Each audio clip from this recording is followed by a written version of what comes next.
Controversy creates cash, so says WCW head honcho Eric Bischoff, but from my experience with the year of our Lord 2022, controversy is bloody exhausting. At every turn this year, there has been something else coming up to keep the wrestling business on its toes, and I think we can all agree that what the wrestling business needs is a nice, peaceful 2023. Just as we wanted 2022 to be the relaxing year of normalcy after 2021 and 2020, and man, 2019 was nuts too. Oh god, we're just gonna keep getting more and more ridiculousness every time we take a trip around the sun until the cosmic death of the universe comes for us all, aren't we? Well, that seems like a very cheery way to kick off the most wonderful time of the year. Nothing says holiday spirit quite like controversy. I'm Tempest hailing from partsFUNknown, and these are the 10 most controversial wrestling moments of 2022.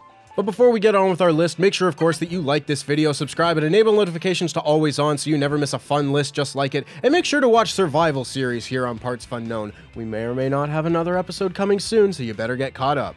Number 10, Brian Kendrick says dumb shit. All Elite Wrestling has had more than its fair share of controversial moments throughout 2022, most of which we'll get to, don't you worry, but one of the earliest moments on this list was one AEW was actually able to get out in front of. Following the Brian Kendrick's departure from WWE as a producer in February, he was immediately announced for a match on AEW Dynamite with the recently returned Jon Moxley. That match, however, never took place, as after it was announced, old clips of Kendrick saying really dumb shit resurfaced. Some of it was just dumb shit of the regular variety. The moon being a space station, the sun not being hot, the world being run by a race of lizards, all harmless yet terribly frightening nonsense. The dumb shit like denying the existence of the 2012 Sandy Hook school shooting and saying the number of Jewish people killed during the Holocaust was exaggerated, however, considerably more dumb. These old quotes got the Kendrick match removed from Dynamite, and he hasn't wrestled since. He was brought in by WWE to produce Ronda Rousey's match at Survivor Series upon her request, as Kendrick was her former trainer, but he was not rehired. Number 9, Tyrus wins the NWA Championship. If controversy creates cash, Billy Corgan and the NWA certainly wanted to test that theory in 2022. The NWA is probably the deadest brand going in wrestling and has been for most of the last 3 decades. While they did have a few strands of goodwill with the all-female Empower event, they have since done everything in their NWA power to destroy that goodwill with asinine quotes and decisions like this. While other promotions continue to showcase many of the best young stars of the independent scene, and many of the top promotions continue to put on the kind of match that brings in the big gates and buy rates, the NWA has done neither, instead promoting Tyrus versus Trevor Murdoch versus Matt Cardona for their Hard Times pay-per-view in November. Worse still, in the tone-deaf booking decision of the year, the NWA decided notable prick Tyrus was their top choice to represent the company. Naturally, Corgan insisted it was not Tyrus's exposure on Fox News that got him the push, but rather his wrestling ability. Editor, insert the clip of Tyrus falling on his old, unathletic ass here, please. Harley Race, Terry Funk, Dusty Rhodes, and Tyrus's untalented ass. Number 8, Jonathan Gresham quits Ring of Honor. There are varying levels of controversy when looking at those who left AEW in 2022. On one end, you have Cody Rhodes, who, while shocking, uncontroversially worked without a contract and put over a young star on the way out before making his way to WWE. On the other end, you have the madness in September that could have convinced Tony Khan not to long-term book ever again, and then you have Jonathan Gresham right in the middle. Gresham was the man who won the interim ROH World Championship at Final Battle 2021 before signing on to AEW's version of Ring of Honor, unifying the titles with Bandito's championship at Supercard of Honor. Unfortunately, we saw very little of Gresham in AEW. A couple of title defenses against Dalton Castle and Lee Moriarty aside, he hadn't done much, and when asked to drop the title to Claudio Castagnoli in the opening match of Death Before Dishonor, he promptly had a heated discussion with Tony Khan over how he had been treated and quit the company. He still did the job, losing to Castagnoli at the show, but has not been seen in ROH or AEW since, only making sporadic appearances on the independents, which is a shame because a man as talented as Gresham deserves to be showcased on the biggest stage possible.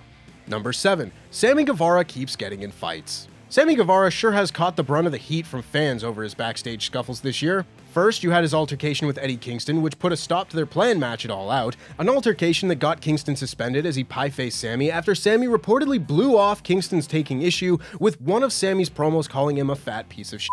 Eddie has since admitted to being at fault for this, but that doesn't mean Sammy hasn't been hated on vociferously since then. Then you get the 2-for-1 deal on Sammy Guevara fights, as just a couple of months later you had another backstage dust-up, this time between Sammy and Andrade El Idolo. This came after Andrade made a number of comments about wanting out of AEW and was prepared to fight Sammy at Dynamite. Dynamite came, and somehow Andrade and Sammy were allowed to be within an arm's reach of each other, evident by Andrade punching Sammy and getting himself suspended.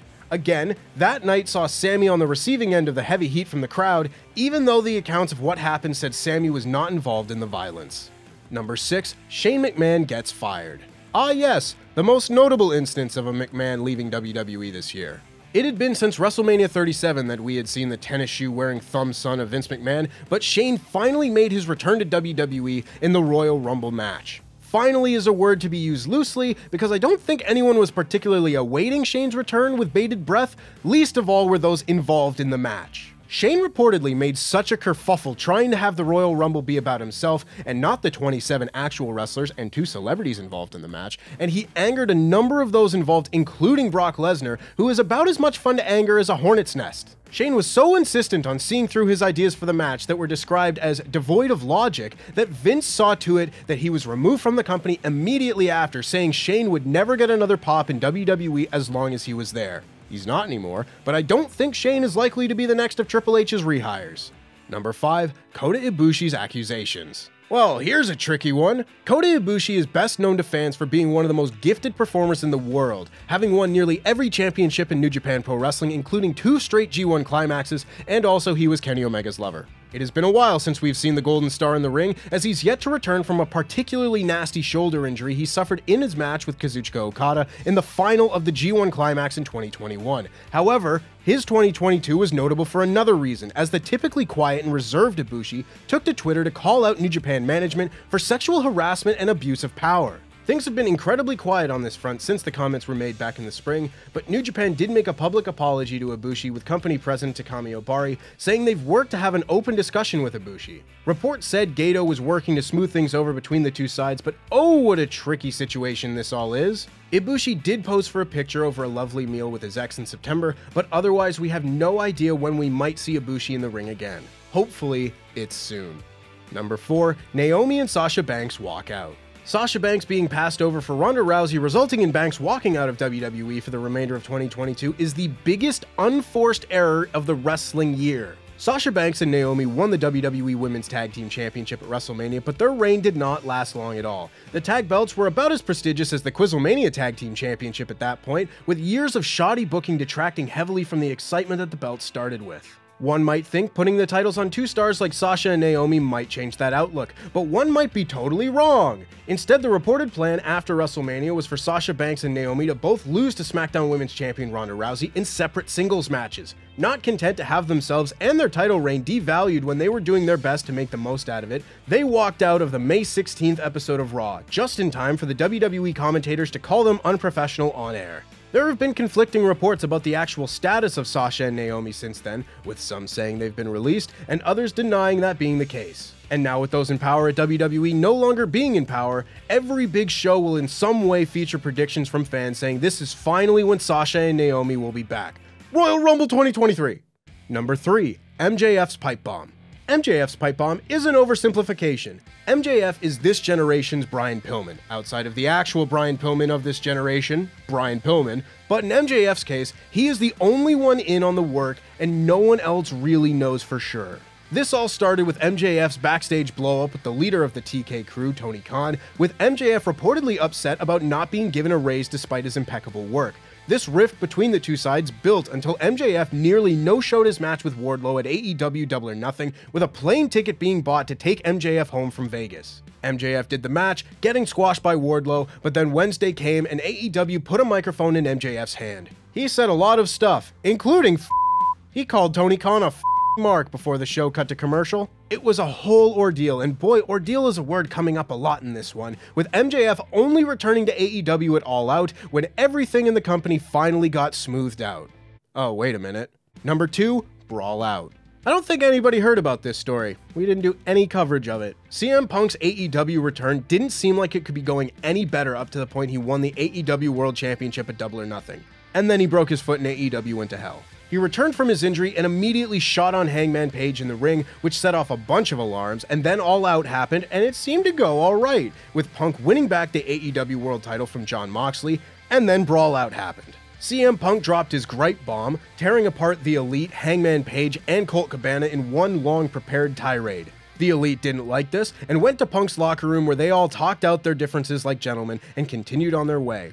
Sorry, that was from an alternate universe where Tempest is allowed to have what he wants. Rather, in this universe we know and are forced to exist in, CM Punk, Ace Steel, and the Elite all had a good old-fashioned Donnybrook match in the locker room, a brawl that saw AEW launch an investigation into the matter and suspend all of those who were involved. Which was very annoying considering 4 of them had just won belts on that very same show. Good to get you all caught up on that little snippet of news I'm sure you all missed. And number 1, Vince McMahon.